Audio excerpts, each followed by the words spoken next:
นี่มาเลยยินตการមករាប់ឡានតើរត់មានឡាននេះគេខ្លះមានឡានដឹកដីមានឡានដឹកដីមានឡានប៉ុណ្ណា3រាប់ផងមានឡានពណ៌សមានឡានពណ៌ក្រហមរាប់ផង1 2 3ខ្ញុំមានឡានប៉ុណ្ណឹង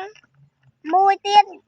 4ខ្ញុំមានម៉ូតូទឹក5ខ្ញុំមានម៉ូតូមួយទៀត6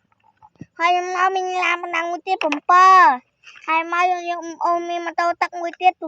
8អូនមានម៉ូតូនេះមួយទៀត9ហើយមកអូនមានអានេះមួយទៀត10ហើយអូនមានឡានទឹកដីនេះ11ហើយអូនមានប៉ែនេះ12អូនមាន13ឡានដល់ខ្ញុំមានគេខ្លះមានឡានទឹកដីមួយមានឡានអាគូជួយនេះ1 2 3